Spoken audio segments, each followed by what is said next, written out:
Hey, everybody, and welcome to the Think Like a Thought Leader show, where Black entrepreneurs, leaders, and change makers like you learn to build wealth related to the work you're called to do in the world. Now, there's no doubt, as a people, we've exhibited an unshakable amount of strength. And we reverence the brilliance and the resilience of our ancestors and take pride in sharing a heritage with a pantheon of conquerors and heroes. But it seems like we're in consensus about in consensus. I can't even say that word today. Consensus about one thing we do need to do in order to overcome, and that is unite as a collective. And the age-old question has been, what does that look like? I'd argue that identifying, honing, and harnessing our individual power is one of those keys. And it's exactly why I created the show, to expose more people to all the ways that they can reclaim their power and transform their own communities and change the world ultimately. And so today, my special guest joined me to share with us how we can do that sustainably without sacrificing our health and our well-being. Dr. Roni Ellington, Radiah, Rhodes, and Tawana Bhagwat, collectively known as Evok, are three high-performing professional women determined to lead the conversation on well-being and shift it from life hacks and wellness activities to self-actualization and the power of personal freedom and fulfillment. Because wellness isn't just for white people, y'all. Now, these ladies came together as engineers, strategists, and transformational thought leaders to turn seemingly abstract concepts of intention and being into visible and measurable realities. And they teach people from all walks of life to live by design by creating the most aligned, intentional experience of life and work that they could ever imagine. So if you're a busy professional with a demanding life that's jam-packed with work, family, and other kinds of responsibilities, and you're looking for a more aligned, more sustainable, and a healthier way of life, then you definitely want to continue tuning in to today's conversation, because the ladies of Evok are here to challenge us to redefine our inner game plan, because the rules have changed. And we'll talk about what all of that means a little later on in our conversation.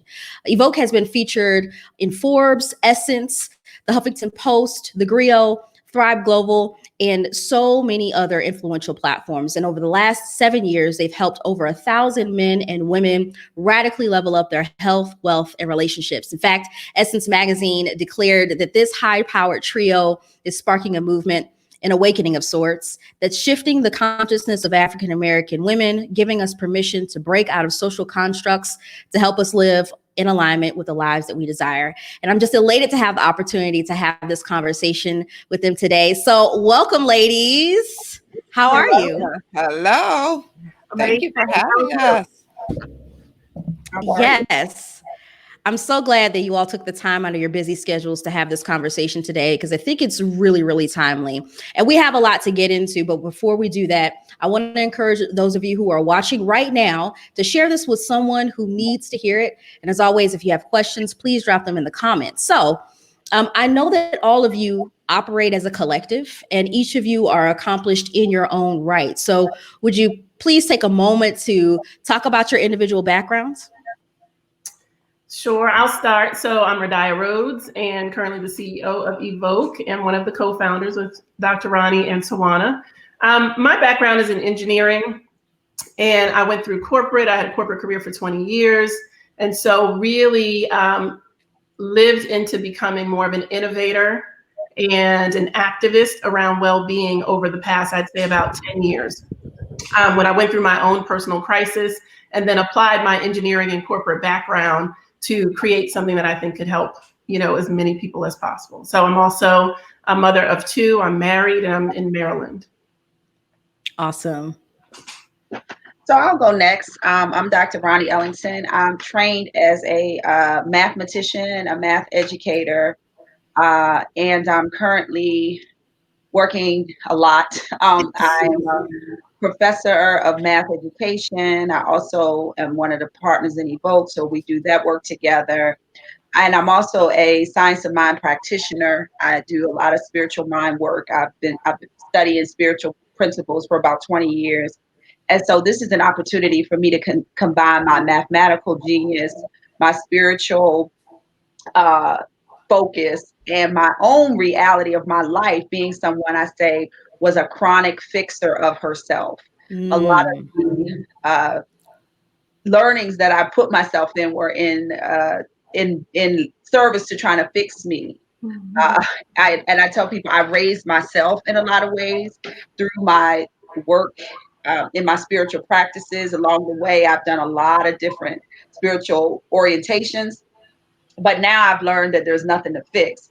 I constantly have to remind myself of that, but there is nothing to fix. But all of that gave me a lot of knowledge on how to support people in true well-being. And then I bring that mathematical thinking and that work that I do as a math educator, curriculum designer to my work with Evok. So I'm excited to be here. I just want to sit back and listen to them.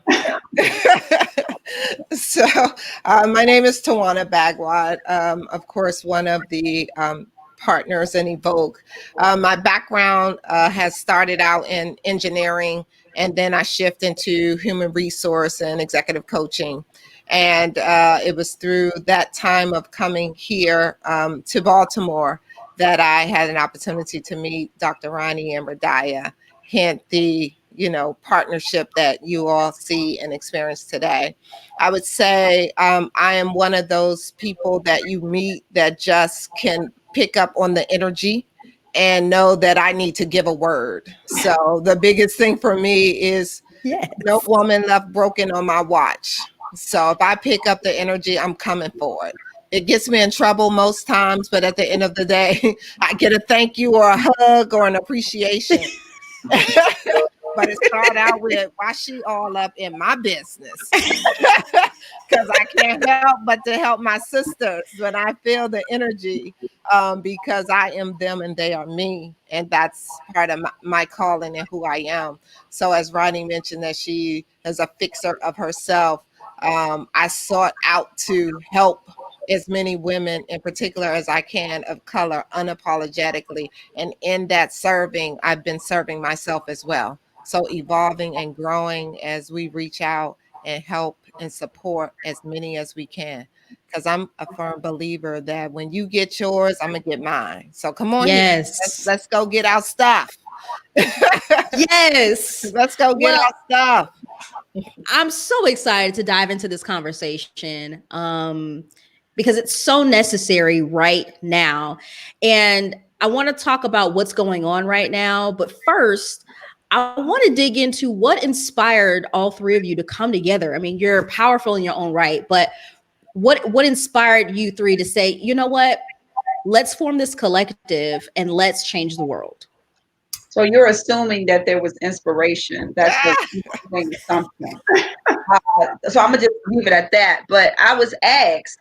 I wasn't inspired. I didn't know what we were building at the time. Radiah had came to me with her spreadsheets, that most of which I didn't understand. But as she walked me through it, I said, well, you got something here. I mean, she used that method to the method that we now call our process in its, the seed form. Would you call it that, Radiah? Yeah. So I wasn't inspired. That was my girl. We always say I was helping out my girl. I was like, well, I'm a curriculum developer. I can take this spreadsheet and build a curriculum around it. And we started, I don't think we knew what we was doing. We started May 13 it was. And we said, we're going to do class. It was on the phone. I think it was like $199. If that, it was $99. I don't know how much it was. And when we saw the results of people walking through this program, and it's been refined since then, that has given me the inspiration because the work works. But to assume I was inspired in the beginning, no, it was my girl. She had an idea. Why not? I loved her. Then I met Tawana, who I love and I'm scared of, I just have to say. But she brought her mix to it, a level of rigor to the work. Mm-hmm. And then we have this process. So what inspires me to keep going is the results that clients get as they walk through the process. Mm-hmm. I was a reluctant business owner, still am. I grew up in a get a good job. I'm a tenured professor. You can't get gooder than that, if you will. Now considering expanding that and doing something beyond that actually scares me. So I would argue it was a calling more so than an inspiration, and seeing the results is really what got me to like, oh, I love doing this. This really works. You know, our clients always say this works, and yeah, it does. So that's my 2 cents on it. You can continue.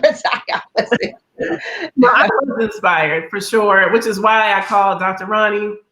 And then when I met Tawana, who came to work in corporate around 2013 or so to Baltimore. And it helped me. I knew, like, when Roni talks about my spreadsheet, I chose to try to fix myself through a spreadsheet because that's what I knew. And what I realized is that every few months I would just go back to the spreadsheet. And like she said, it worked. There were fears that were gone. There were goals that were achieved. There was clarity about who I was in my life that was present. And so I knew it was something. And that's when I asked Dr. Roni, and then we started to develop it. And then I saw Tawana come in, and I was like, who is this woman named Tawana from DC, went to Tuskegee, who talks like, you know, this is what it is. What you see is what you get. And she's Muslim, right? And she is a VP, or at that time, you know, an AD maybe in HR at a hugely corporate company. Like, how did this happen? And I watched her, and the power that she just walked with and embodied was something that I hadn't seen before. And at that time, 15 years of a corporate career. And so I was just kept saying, like, when are you going to come work with us? When are you going to come work with us? And she said, well, make me an offer. And I always said, well, I ain't had nothing to offer you. Offer yet. And then, you know, eventually we did, and she came to work with us. And so here we are. And I always knew that this wasn't for me to do myself. People would always say, you can do it by yourself. Why do you have partners? I mean, consistently asking me that. And I just always knew that this was bigger than me, and it required more than me. And every time we get into conversation, what gets created is clearly beyond what I could ever create by myself. There's no question of that. I love That's how beautiful. Radiah shared that story. I'll just add 25 years in corporate America and doing HR work. I would tell you that when I met her, there was an energy, right? That just says, I'm bigger than this. And you know, she was searching for that light. Mm-hmm. And I was just like, I got to get a hold of her. Like, I don't know about Evok. Like, what's that about? Right. I'm like, Roni, what are you working on? Right. I'm just picking up the energy, and I'm saying, oh no, I got to help her get unleashed, whatever that meant for her. Mm-hmm. And that's how I would tell you. So it was an inspiration to help see her get unleashed. That would be the inspiration. And then I just love Black women. Powerful Black women. I'm just attracted to them. So I'm like, what y'all doing? Mm-hmm. And then I had to make Roni fall in love with me. That's the background. That's the backstage story. Now she can't get enough. No, but she's Tawana, boy.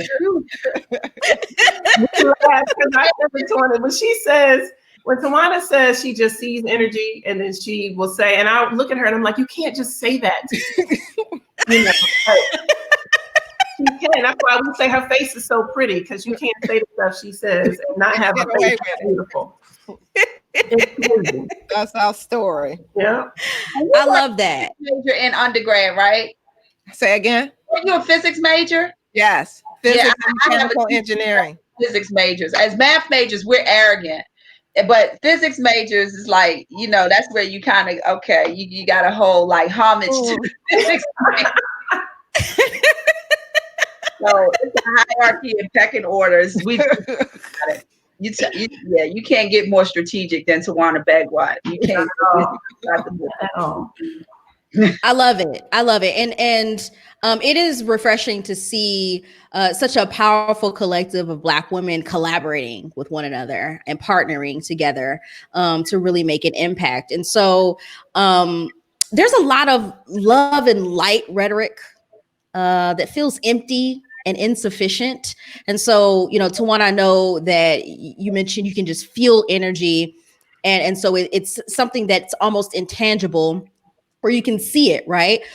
So how do we still vibe high without bypassing some very real things that we need to deal with? Yeah, can I take this one? Yeah, absolutely.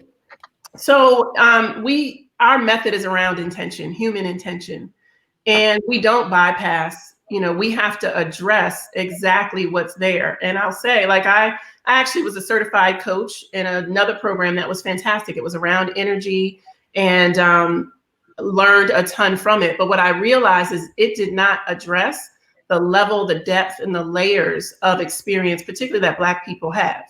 And so we created our program and our process around that layer, or those layers. And I remember being on the phone with Roni one day, and she was talking about going to the gym, working out. And she said, "You know what, Radiah, I think there's negative intention, And I was like, "You're right. You're right." And we just started to play out what that looked like. And it allowed us to get to the depth of experience. When we talk about our work, we say it's spirit-led, science-based, and reality-driven.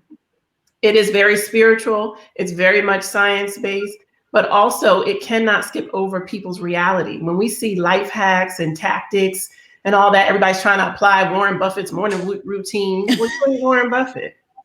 And he's not you, right? Not to elevate one over the other, but you have a unique terrain that you have to navigate on a daily basis. And we have to address that for you to be as powerful as possible. So we do it through our method of intention. We measure your intention, and that intention allows you to see yourself, see your life and your reality reflected in every level so that you can address it, but then also see how else you can show up and who else you can be to move through it. Well said. I would add to that, and there's we have shifts. So one of our shifts is called Tell Your Truth, right? And so when I say I'm picking up energy, that's one of the things that I've recognized is that we're in our story. Said differently, we are in our shit, and we can't see past it, right? And so it's the mask that we wear as women. Yeah. So I can see the mask so clearly. One, because I wore many of them. So I know I'm looking at a kindred spirit, right? But in telling your truth, you began to get at how much of that is you being honest and telling your truth. And there's a distinction between those two. And we really spend time breaking down what that really is, what that looks like for you as an individual. And most times it's in those core beliefs, thoughts, or feelings that we uncover that has governed your life. And oh, by the way, we've done well. So even if they weren't true, they work. But if it's up to something else and you're looking to elevate, then how about designing a new reality? And that's what we take our clients through, understanding that. Amazing. Sounds very powerful. So there's so many things that you said that I want to dig into, and I love it. Can you sort of define what intention really means for all of you? Because I think that these concepts are very abstract. They can be very esoteric, and they can mean very different things to different people. So what is your interpretation of intention? Well, let me start as a mathematician. We always say in mathematics, before you can prove something, you have to define a thing. And it really is just defining it. So I'm not here to say that this is the only definition of intention. I looked it up. Sometimes people use intention to be a plan, a goal. An intention, really most people mean a goal. You have a goal, you're setting an intention, right? And those have its weight. But I always say that when you have a definition that is ambiguous, people don't necessarily know what you mean, right? So if it's a goal, why not call it a goal? If it's an intent, right? So to me, as a mathematician, I struggle when people have like many different things that they're defining and then they're using it interchangeably. We say that's the rule of, in math is like, that's problematic 101, because when you define a thing, then it has to be operationalized. So one, our definition can be operationalized. So the first thing is you don't have an intention, you are an intention. So an intention is the sum total of your energetic as it relates to a goal. So you have a goal, you set a goal, but your energetic towards that goal is your intention. That energy Tawana's talking about is the sum total of your beliefs, your thoughts, your feelings about that goal. So for example, if you think about the goal, and I use losing weight all the time because we all in these streets trying to lose some weight, gain some weight, whatever we're trying to do with this body, right? So people have the goal of getting fit, getting in shape. That's a common goal. That's not an intention though. That's a goal. to lose 10 pounds. But if you really talk to a person and you get their energetic around that, each person resonates at a different energetic around that goal. So some people may be sabotaging, some may people be striving, some people may be seeking, some may people, like my girl Sharitha, is sovereign in that. She's not just trying to, she is fit, because that's, Ernestine, who's this, 80-year-old bodybuilder. She's not trying to do anything. She embodies fitness. So everybody can have the goal of being in shape, being fit, but who you are in relation to that, your overall energetic, sets what your intention is. So can you see that if I'm Ernestine, I'm going to operate very differently than if I'm a couch potato, with the same goal or the same, what people call intention. No, that's a goal. That's not an intention. It's how you're showing up in relation to that goal. So to me, that's unambiguous, right? So you got a goal, you set a plan, and you are an intention. And that to me is clean, because, and if you use our intention scale, it tells the truth. You can literally say, okay, what's your goal? Have a great marriage. And when you really look at how you think and how you feel and all of that, what you really are is avoiding having a great marriage. Wow. Or sabotage or undermine, whatever. Right. So you're saying one thing, but your being is showing up very differently. So this intention conversation we have gives you access at what's really going on with who you are being as it relates to any goal. Now, in some other places, like for me, motherhood is where I have high intention. Being a great mother is something I embody, and my daughter represents it. She'll tell anybody. My mother, like, Mom, you're such a good mom. I have evidence that I'm embodying the distinction mother for my child. I'm not trying to be a good mother. I'm not striving, right? It's who I am. So with that goal, I resonate very high. Where others, maybe, right? So I have some that's, if I check my energetic, they've gone from the lower levels and moved up because I've done the work to really get at what are my beliefs and thoughts and feelings? What are those underlying ways of being that sabotage what I say I want? That to me is clean. So that's how I said a lot, but that to me is not a plan. Intention is not a goal. It is the sum total of your energetic as it relates to whatever goal you're setting. I'm really glad that you made that distinction, because I think that's going to help a lot of people. And y'all, if you are tuning in right now, I really encourage you to do something and take notes, because this is such a rich conversation.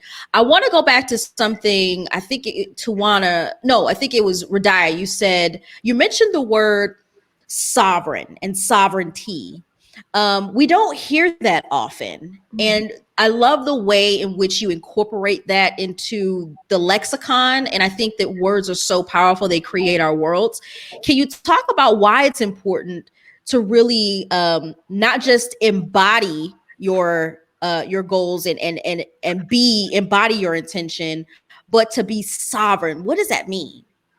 And so for me, it's about freedom, right? Sovereignty, you have to experience freedom in order to be sovereign, because you have authority.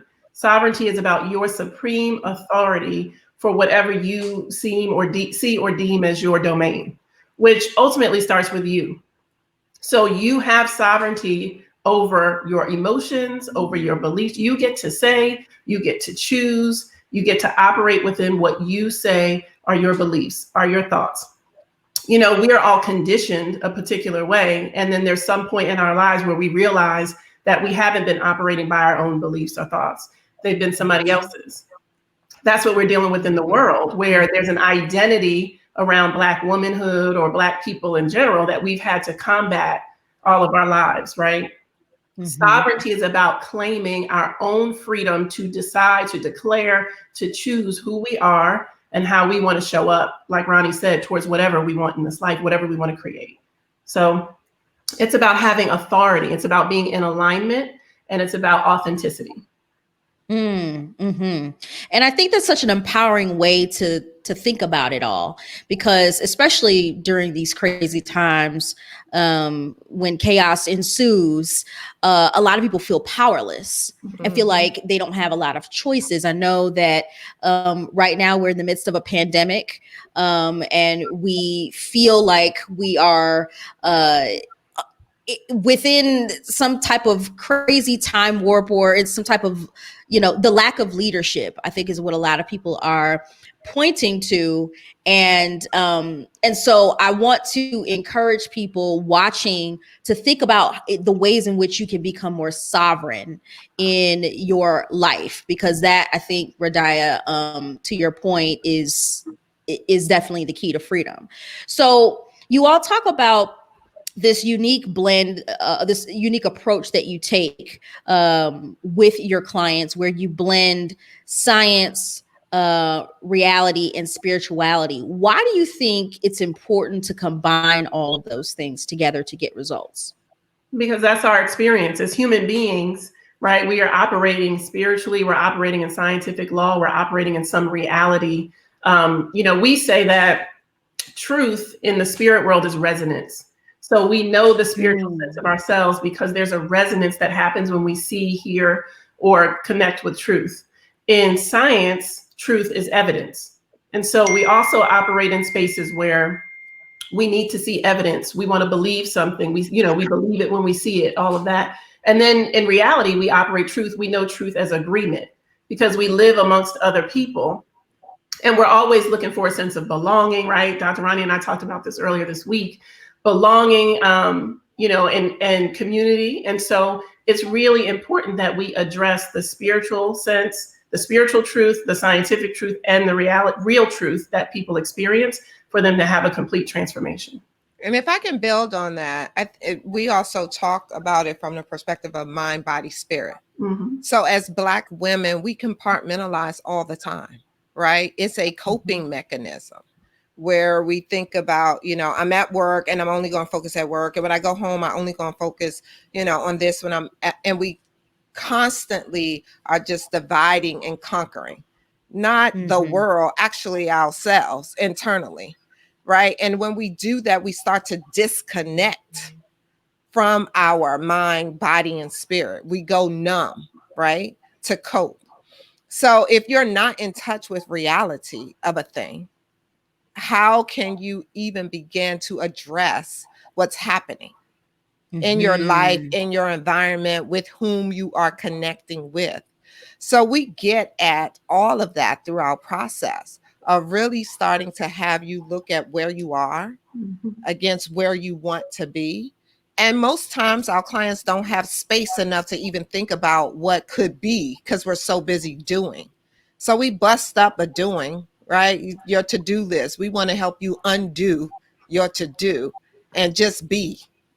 So sovereign is about being and just deciding. You get to say, that's my favorite quote. You get to say, and the universe aligns with a made up mind. So what have you made up your mind to do for yourself? Yes, the universe aligns with a made up mind. I love that. Absolutely.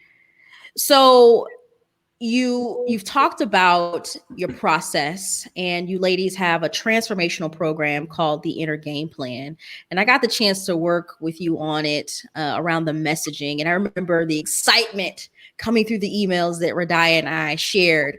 Can you talk about what the Inner Game Plan is, who it's for, and what can people expect by really participating and enrolling in this experience? Yeah, in one word, it's about power. That's how I think about it, right? So outer results are created from your inner game, period. Whatever you see in your world or experience in your outer world is a direct match and a direct reflection of your inner world. And so we want our clients, people that enroll, to have power. And we're talking about Black women, right? Being powerful, not even just empowered, but powerful.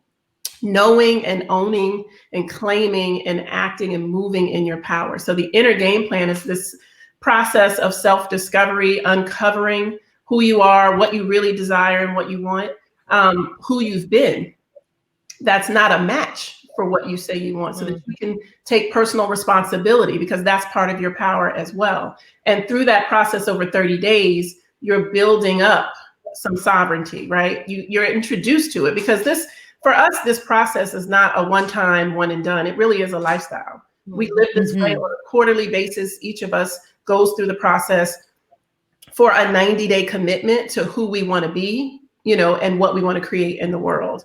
And so this inner game plan is about you getting in touch with who you are internally and realizing and owning that that is a direct match for your experience externally, and then gaining sovereignty over that inner game so that you can therefore affect your outer results.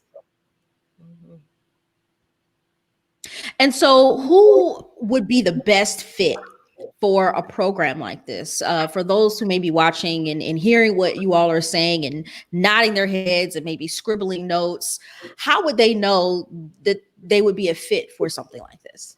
Any Black woman that want to get their power back. Short list. Love it. I'm sorry. I love it. That's it. Right. And we've all have lost our power at some shape, form, or fashion. Right. Yeah. And, and is looking to, it's spring or it's summer, right? So he's saying the flowers are out blooming, the birds, the trees, all of that. And the Black woman is somewhere making it better for everybody else besides herself. So when we decide, when we take our rightful position, everyone else will fall into place. That's what the world is waiting on. So when you said we're looking for leadership, it's right here.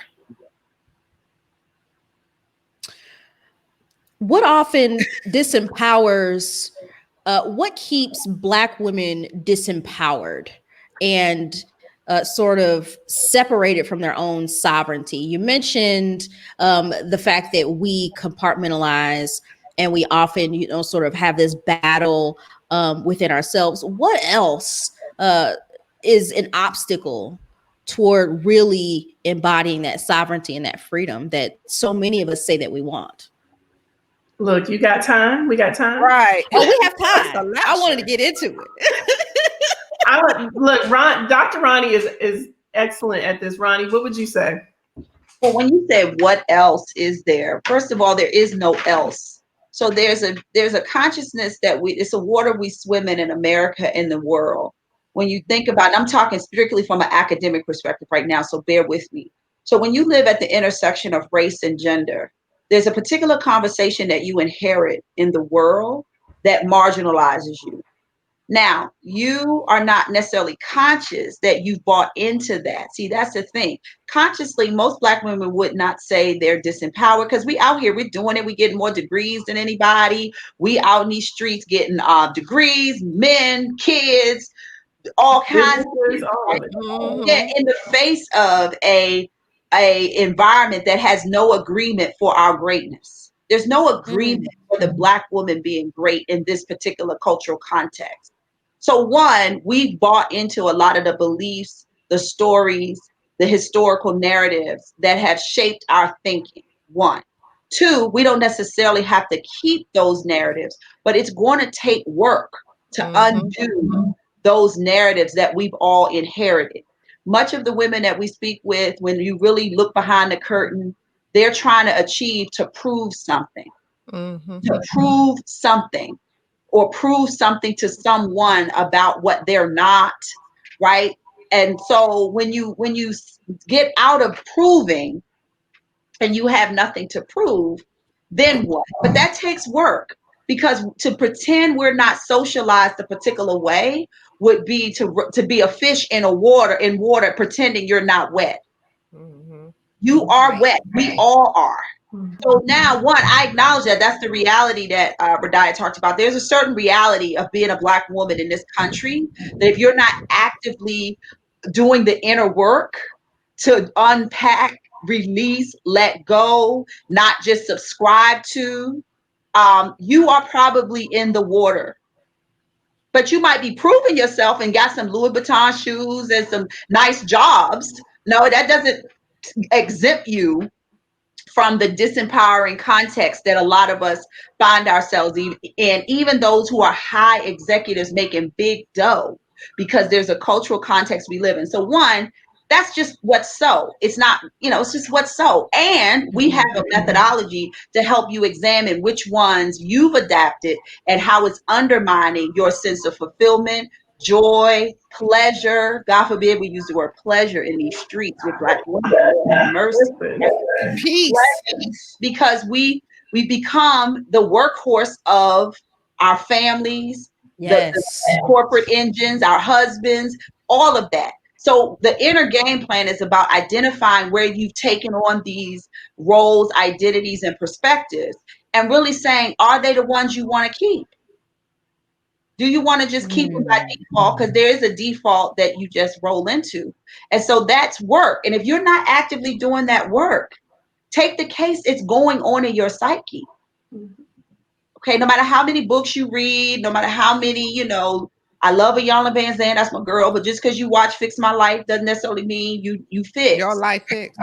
Right. So, diving and going into some real dark spaces. But you don't tell the things you don't tell your mate, your kids, when you're exhausted, because you are out here proving, trying, you are to some degree swimming upstream, because like I said, there's no cultural agreement for white women, for Black women's power.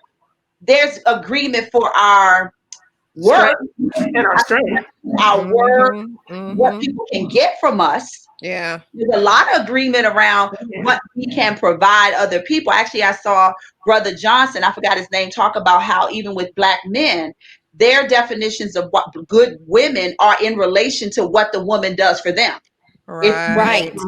The ways in which we've even defined a good woman is in relation to what we offer other people. How good we are as a mother, how good we are as a wife, which really means how much we cooking, cleaning, sexing, whatever it is. And we are a part of those narratives. And if we're not disrupting them consciously, we are engaging in them, whether by default or whatever. So that to me, there is nothing else. That is what's happening. So the question is, now what? Who are you going to be in the matter of that? Are you going to spend your time trying to buy stuff to accommodate that, or like soothe that? Or are you going to do the inner work to really unpack it and let it go and create and design a new way of showing up? That's real power. And we're trying to do that, to Roni's point, all the achieving, all of the earning, all of the proving, right? It's trying to overcome that default identity that's been placed on us. The difference is when you do it, we're struggling through it. We're struggling and striving to overcome the identity that people place on us. And that's exhausting. It's taking our health. It's taking our peace, right? And it's undermining or diminishing some of our impact. We are great and we are powerful at a high level. So when we go about that process of disrupting the default identity that's placed on us, when we do it in a way that's conscious and from an inner work perspective, it's not exhausting. It's energizing. It's amplifying, right? It's something that's elevating for us. You get freed up. So it's a different approach. We're trying to do the same thing. Black women are out in these streets trying to overcome, for sure. But it's a different approach to it that leaves you with peace and pleasure and play and all of these things that we don't have in the other model. It helps you to be whole, because most of us are broken. Yes. And that's okay. We recognize where we are and how we got there. But we know we want more. And we're worthy of it. For it. Absolutely.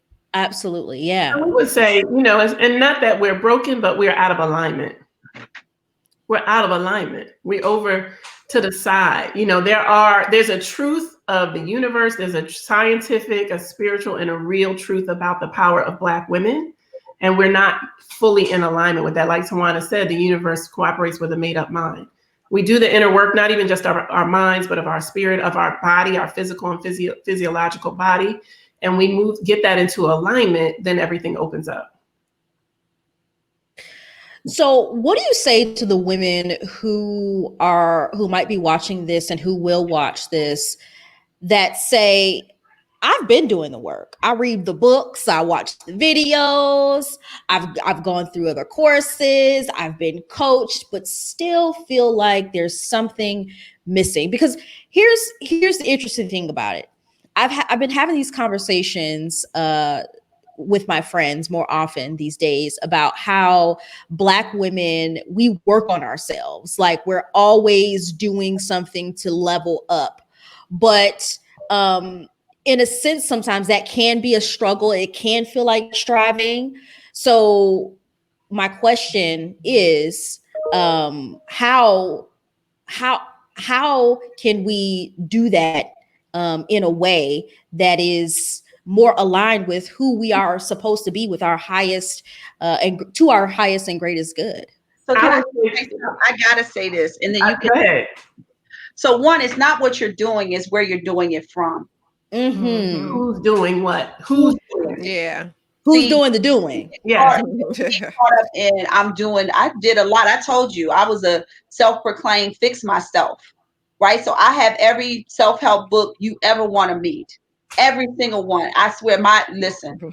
And where I was coming from, and it wasn't bad work. I learned a lot. Mm-hmm. Right? I'm mad at, Peace from Broken Pieces and the Power Now and the Return to Love. I can give you the list, the Surrendered Life. I still love so I ain't mad at the books. Right. What I had to deal with is who was actually getting helped. When you say self-help, what we argue is what self are you helping? Because the divine self that's who you are don't need no help. Nope. It needs to be revealed. Exactly. So there's no, and we say in Science of Mind, there's nothing to heal, only the truth to be revealed. So again, I ain't mad at reading books. I read them now. I love reading books. I love self-help. I love this interplay of academics and spiritual principle and how people express it in different books and programs. I just finished a Michael Beckwith program on visioning. I did another one on how to be peaceful. I love courses and books. That's not the issue. The issue is the who am I being as I engage in these things, and do I look at those things as my savior? Mm-hmm. Like once I get the right book is handled, I don't look at it that way anymore. Mm-hmm. It's where I'm coming from that shifted. So the inner game plan is about shifting the who you're being and the where you're coming from as you engage in whatever in life, whether it's self-help books, your relationship, your children, it's you. And I would argue that when you're out of alignment, I don't care how much information you get, it's not going to resonate. You're not going to be able to hold it, and you're definitely not going to be able to embody it. Right. That's it. So that's what I wanted to say. I stopped you, but I had to say that because this whole doing, we really do believe that our salvation is a function of our doing, and that's just inaccurate. It's inaccurate. Period. It's inaccurate. You look at high spiritual teachers like the people, Jesus, Buddha, they did very little. They walked the street. They was in the woods. They prayed. Quiet, meditated. Doing all what they had space. And did not have much of anything. They were minimalist. Exactly. Yeah. So if I just knew how and did blah, blah, blah, right? That would solve it. That to me is the problem. And the only reason I can speak about it, because I did it. 20 years of it. And I love what I learned. I have a PhD. I love learning. I've written articles, books, whatever. But that's not who I am. And that doesn't define me. And just because I've read the book doesn't mean that I embody the principles. That's a different walk. And that's the intention, right? That we talk about. It's who are you being about what you say you want? Yeah. Who are you being? It's the sum total of the energetic that you're bringing to whatever the goal is. So when most of us are reading the self-help books, we're suffering, which is at, the lowest level of our intention scale, not because it's bad, because there's purpose. There can be purpose in suffering, but because when you're suffering, you literally can't see things at a high level because you're trying to survive, right? And so everything is just honed in on, what do I need to survive? Or are you struggling your way through it? Are you striving for something, like Roni said, just trying to fix something? Something's going to be the thing that's going to set you up, and then you're not going to have to worry about it again. And that's just not the truth of life. That's another out of alignment point that we're operating on that's working against us. And I was going to answer your question to say two things. One that Tawana says and one that Dr. Roni says. What Tawana says is, how's that working for you? I was just sitting here like, no, I ain't gonna say it. I ain't gonna say it. I know. And how's that working for you? Look for results. Yeah. When you look at the results and they're not what you envisioned or what you desire, but you've been doing a whole lot of work, at what point are you going to shift the approach? And I know we're seeking and trying to figure it out. That's the number one thing our clients say. I just need to figure out. There's nothing to figure out, because it goes then to Dr. Roni's point. Who's doing the doing? Who is trying to figure out what? Right. Is a particular world. Out is the answer. Who told you that figuring out was the answer? Wow. Where did Can you say more about that? Can you, because I think that we get in cycles. Yeah, because the whole idea implies that your small mind, once it figures it out, is going to solve whatever. That whole perspective is limited, because you can only figure things out in the paradigm that you're coming from. Yes. So to assume, one, that figuring it out is the answer, that's a problem. But then even if you do figure it out, let's say you, quote, got it figured. Well, that figuring is only aligned with where you're coming from. So if I'm in a suffering space, what I figure out is to not be suffering. But that doesn't necessarily make me sovereign. Right. If I figure out something when I'm suffering, I might figure out how not to suffer. But notice that not suffering has suffering right at the edge. It suffers right here. Right? Yes. It's nipping at our heels. Right. You just ain't suffering right now. It's right on your neck. Jugular vein. So the whole way we think about things, we flip all of it around. Because again, people say start with why. I say no, start with who. The why comes from the who. Because why is just a story. And the question is, who's telling the story? See, when you give an explanation, all it is a story. Well, why am I this way? Girl, let me tell you. Well, that's a story. Who says that's right? Just because you're telling it with passion doesn't mean it's right. So you want to start with who, and then everybody always be like, they don't know how. That's another one. First of all, I could believe that back in the days of card catalogs. Right? When I was in school, I had to go to the card catalog to find out how. Anything you find out how to do, you can Google it. Yeah. People be lying when they be like, they don't know how. That is a lie. There are 6 billion hows on anything. How to buy a purple couch on sale. You can put that in and it'll say, go here, get a couch on sale, right? So clearly that is the answer. So clearly if you can Google how, then what is in the way of you implementing whatever you get? It's the who. It's who you're being. Exactly. Yes. Absolutely. So people say, somebody share with me from a mindset perspective, right? So the most victimized question to ask is why? Actually, why did this happen? Why me, right? That's what you hear. And then you move up a little bit, and like Roni said, then it becomes a how, which is like a worker. Now what can I do? How can I just start doing something? And then the next question you ask is what? What's the answer? I got to figure it out. And so now you're just in your head trying to figure something out. And then a client of mine actually posed the question that came up, which was when. So now we're like, okay, we know why, we know how, we know what. Now, when's it going to happen? When, Lord, that we get into that. Yeah. Stuff. But the question is, who? I asked Dr. Roni this question. I said, who do we have to become such that there's no constraint on this process we've developed to get into the hands of as many people as possible? I didn't ask like, how are we going to do this? Or what's the way, right? I said, who do we have to become? Who do we have to be such that this is not exclusive and inaccessible to the masses of people? That was my question. And that question brings about truthful answers that can power the result. And brings you straight into alignment, into your authentic self that you never knew, you haven't seen in a long time. I shouldn't say never knew, right? It's the self that's underdeveloped. Yes. Right. But it's also the one that will have you to have all the things you desire, the husband, the 2.5 children or half, whatever that means, the picket fence, the big house, the job, and then you're miserable as hell. Because you can't figure out why you still aren't fulfilled when you have all those things. Yes. Right. And I think that what's happening now, this collective pause about a couple months ago when things were shut down. But I think in a sense, people have still been paused in certain areas of their lives. And they're wondering how to adapt and how to really thrive, and so what would you say to those who are wondering, I know survival mode is not sustainable, but how do I thrive? Is it asking the question, who do I be? Who am I? Who am I being?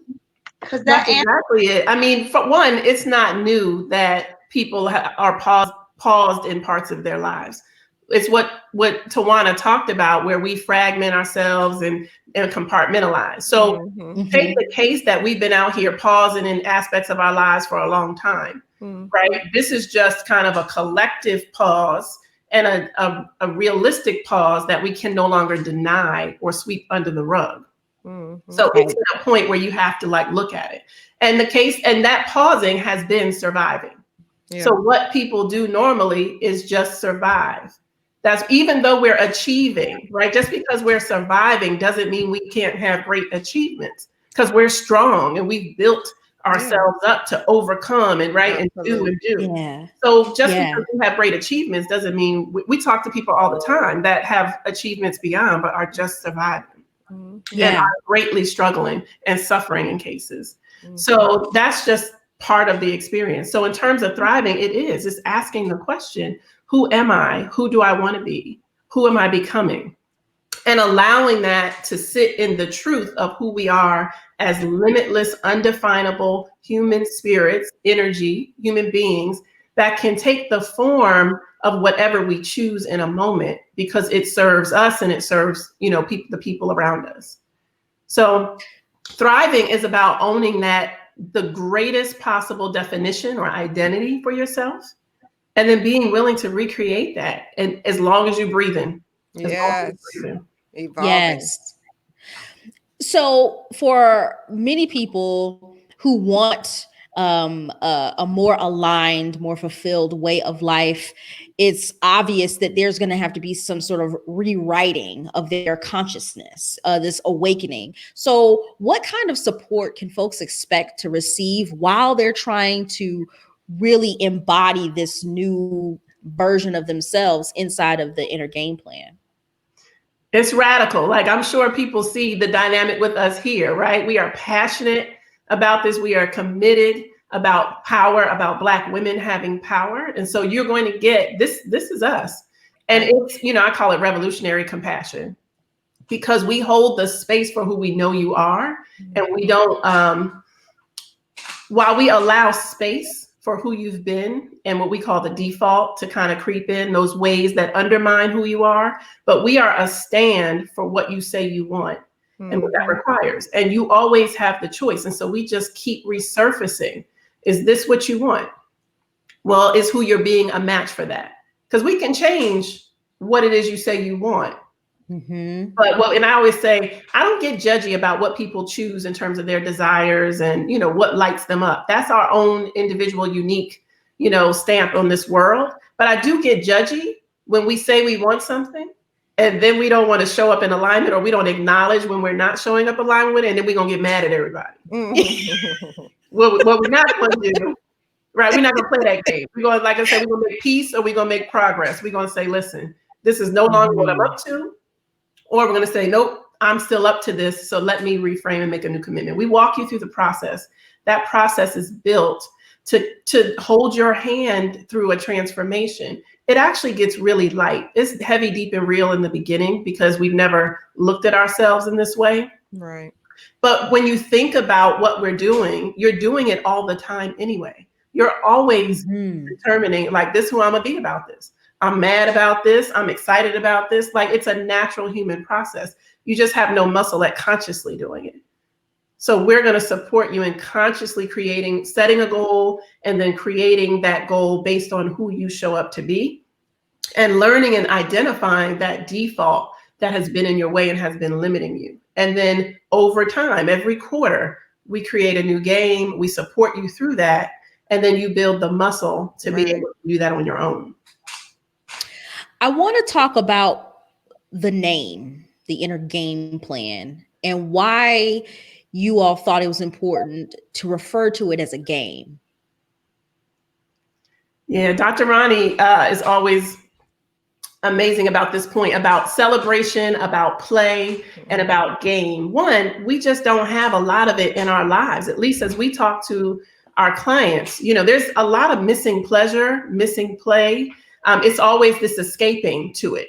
So the pleasure and play and fun and games we have is on vacation, right? We're escaping to it, but it's not in our day-to-day living experience. Right.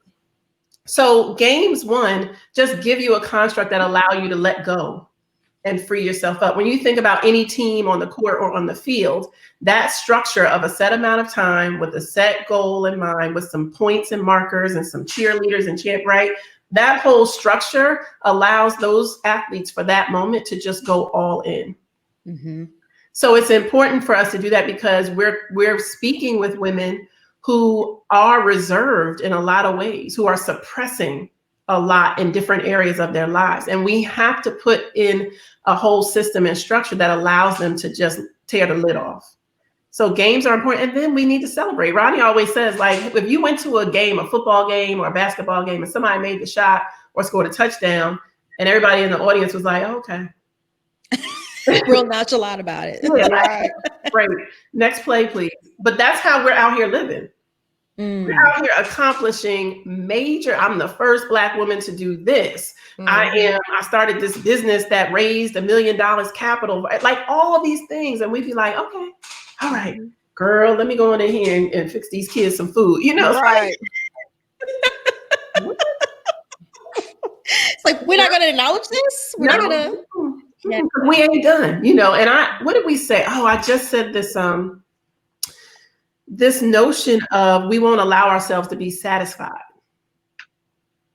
We are just, for whatever reason, resisting satisfaction or suppressing satisfaction as a way to kind of keep going. And it's stealing our joy. It's diminishing real gratitude. It's not allowing us to celebrate. You know, like I said, we'll celebrate little things. We'll party on a birthday, you know, all that kind of stuff. But there's so many things in life to celebrate. And that's why we tend to be dealing with weight issues. I know for me, the only place we get to be satisfied is with food. A lot of us use food as the one place we get to be satisfied or fulfilled, right? Literally. And this lower desire. We always talk about, you know, Black women, weight, and so on. I think there's a big connection between our unwillingness to be satisfied, fulfilled, celebratory, to our attachments to food and shopping and other things that it's a way to celebrate, but it's not sustained. Right. Right. So instant gratification. We don't, yeah. And to be fair, in the cultural context we live in, to be Black and female is not rewarded, celebrated, right? You know, in a lot of spaces, even with our men. The definition of a good Black woman reads like some kind of subservient, do for me what I can get from her type of experience. Now, that's not the case for everybody. Don't nobody email me and say everybody. I'm not saying that. Look at I don't want any hate mail that says not all Black men. Okay. Nothing, right? So take the case, ain't nothing all of nothing, and that's not the point. Right. But as my sociologist friends say, there is social patterns that are predictable. People who do research in cultural and social theories would argue that we are not individuals. There are social patterns that get lived out through us, and those patterns are indoctrinated in us at an early age. At a cellular level. Exactly. So let's not even have this everybody conversation, because we are social creatures and people study it. And what they have come to know is that there are ways that we position Black women that disempower us. Absolutely. Period. That make us less than, gotta prove ourselves. People look at us and they project certain beliefs on us. And again, if you're taking that on, you probably are not celebrating because you're so busy proving. Right. Yeah. Check. We got all these checks. Check, check, check. Yeah, and if you That- want to prove, if you still have something to prove, take the case that you haven't accomplished, and so it's not to be celebrated, right? Like it's by design that way. If I'm still earning or proving, I have not achieved yet. So what am I celebrating? Versus accepting that you're on a journey. Yeah, or that there Right. are And moments there's to celebrate it, Absolutely. right, along the way. Absolutely. So important. You know, in 1937, Zora Neale Hurston said that, and I'm paraphrasing this, that the Black woman is the mule of the world. And I think that that has been sort of an age-old trope that has been applied to us. And to your point, we have embodied sort of that identity. And what I'm hearing from all of you is that the inner game plan helps us rewrite that story so powerfully and really step into our own sovereignty to be truly free. Yeah, and it does it in a way that doesn't have you be out here angry at people, trying to, like, again, you have nothing to prove, you have nothing to defend. It is a very natural process, a natural personal transformation into becoming who you are in a sovereign way, so that there is nothing to prove. And there's just power and energy for what it is you want to create. And that there's a peace to that. There's so much pleasure and fun to that. It's a different approach. It truly is what we say, being. Mm-hmm. Right. Because when you are who you say you are, there's not a whole lot of efforting. You're right. Right. You ain't planning to move and go and do and jump. You just be. Yes. There's powerful words. It's a small word. Be and it is. Right. Be and it is. And Absolutely. when you choose to do, it's because you love, you want to, not because you're obligated and you have to. That's a good And point. it's going, the shoe is going to drop if you don't. See, we're all the doing we're doing. I am a doer. I like doing things. I like creating. I like taking things that are inspiring to me and turning them into things that are real in the world. But I can do that from a space of creativity, of passion, of impact and vision, not necessarily from obligation and exhaustion and And it's your job. And I'm responsible for Right. it all. And, like all these words that are noble, but imprisoning. And they weigh us down so much so Yeah. that we can't even ascend and soar. So I'm sure that those who are watching and will watch or listen are probably chomping at the bit to learn where they can learn more about the Inner Game Plan Accelerator. So where can they go? Our website, evoklife.com, EVOKLIFE.com. You can click on the Inner Game Plan there. And there's so much information on there about it. We're on Instagram and Facebook and LinkedIn and Twitter, all the spaces and places. And so we post about those things there as well. So connect with us, follow us, send us questions. We also have the Power Paradigm podcast that we host that talks about all things intention. There's actually an episode about the Inner Game Plan that's very informative. It's so good, y'all. Y'all have to listen to it. Seriously. It's amazing. The conversation is incredible. Thank you.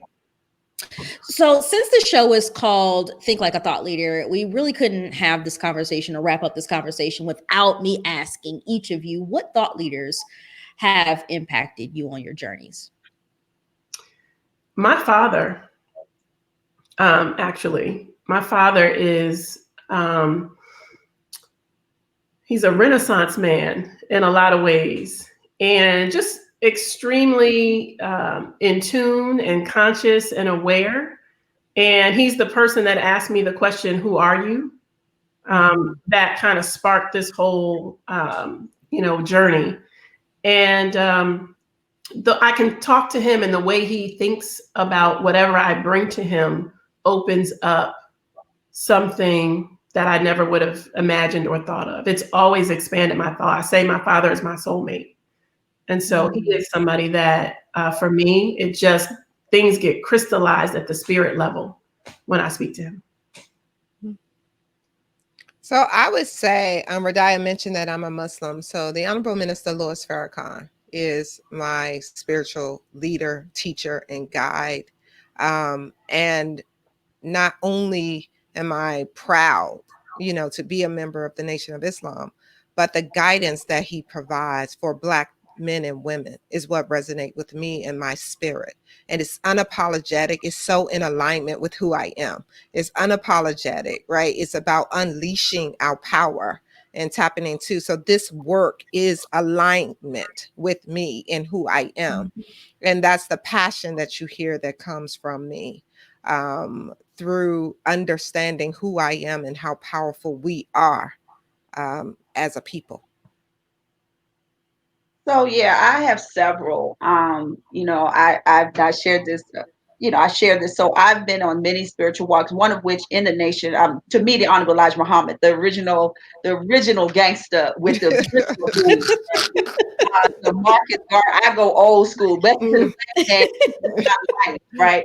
And then from there, reading things by the Course in Miracles and other different works have deepened my work. So to me, the whole gamut of spiritual teachings resonate the same to me. I've gotten to a place in my spiritual growth where all of it sounds the same.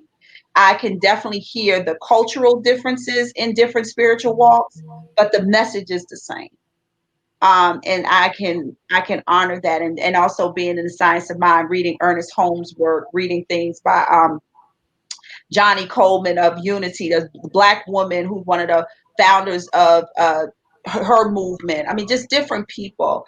Reverend Ann Jefferson, who used to be at OGOT, who I adore, who passed on, she spoke a word like I'd never heard a Black woman speak. Reverend Michelle Senegal, who was my minister. I mean, there's just been many, many, many. Reverend Raymond, who I'm under now, who I adore. A brother is gifted. So to me, all of the people in the books, Iyanla and Marianne Williamson, everybody has contributed to me because I can see the contribution, and I really do see the one voice that Spirit is operating through all of these teachings. That it's just one voice. Spirit has one voice, and it comes through many different vessels and perspectives for different times and different purposes. But the message is still the same: liberating ourselves, knowing who we are, understanding ourselves as spiritual beings, having a human experience, and what that should look like, right? So to me, it all reads the same. I can read a Buddhist book and a Christian book. It doesn't even matter to me at this point, because exactly what I need to hear will come to me in whatever form. And that to me is when your spiritual walk is very integrated. So the thought leaders, all the spiritual giants and not so giants, if you will, have influenced my thinking about how to be better. Michael Beckwith, I'm in his house right now, right? But that's just who I am right now, and it'll go back. I might go pick up Best to the Black Man next week. I don't have nothing on how it all plays out. So, with how to eat to live, right? I tell you, when I tell you, I have a plethora of books, people, tapes, CDs, 8-tracks, all of it, You're right? telling your age now. 8-track. 8-track. Wait a minute, we got Ronnie talking about 8-tracks. Right. I got my Huey P. Newton chair, Exactly. Spike Lee, do the right thing. Yes. All of it. Yes. Hey. Black in the cinema space. So no, it's all one voice, and you just got to be able to hear beyond the accent of what people are saying. That's why people fight over religion. I don't fight over spirit, because to me it's all saying the same thing. I didn't abandon one thing to become another. It all elevated. Everybody said, well, I'm not officially the nation, but that teaching comes with me everywhere I go. I don't lose it. I've just built on it all. Right. Yeah, I don't see it like I went to this and I'm gone from there. No, So it's all good. I love it. And all of you ladies are thought leaders, which is why I really wanted to have this conversation today. And it has been a powerful one. I hate the fact that I can't even take notes myself. So I'm going to go back and listen to this because so many valuable gems have been dropped. And just thank you so much for offering us a new way of thinking about being. Yeah. And really challenging us to recognize that, to your point, Radiah, I know you have a book called Being is the New Doing. So thank you so much for taking the time to stop by the show. Again, for those of you who are interested in learning more about the inner game plan, please visit evokelife.com to learn more. This is an incredible program with some amazing powerhouse ladies leading the way, and they will guide you to this next level and this next phase of your life. Any final words before we wrap up, ladies? Just thank you. Thank you for having us. Thank you for this conversation. Any opportunity. I mean, the three of us are always in conversation. And so just the opportunity to share that and have people hear what we talk about all the time and how we create is a blessing. So thank you. Yeah. Thank you for having us. Oh, thank you for making the time so much. So if you enjoyed this conversation and it inspired you in some way, then I'd love to hear about it. And I'm sure that the ladies of Evok would love to hear about it too. So go ahead and drop your number one takeaway in the comments and let us know what your aha moment was. I've had so many in this conversation. I learned so many things having conversations like these. So please feel free to share the word, spread the word by tapping that share button and tagging a friend in the comments who needs to see this. And finally, in an effort to stay true to our vision and remain unbought, unbossed, and unapologetic, we've created the opportunity for you to enjoy this transformational content by us monetarily through Patreon. So for as little as $5 a month, you can invest in a network dedicated to creating programming for the uplift and the enrichment of Black people through media and entrepreneurship. So to patronize us, please visit thinklikeathoughtleader.com and hit that green button that says, let's build this. And if you feel more comfortable making a one-time donation, you can also hit that blue button where you can do so. Your monthly investment, your one-time investment, will help us build a groundbreaking multimedia company that will shift paradigms and empower a generation of leaders and entrepreneurs with thoughtful programming and high quality content. So again, to learn more about how you can do this, please visit thinklikeathoughtleader.com. Thank you so much to our current patrons, supporters, those of you who share, view, and engage. It means so much and allows us to continue to do this work. That's all from us. Thank you so much for tuning in. Have a great day. Bye.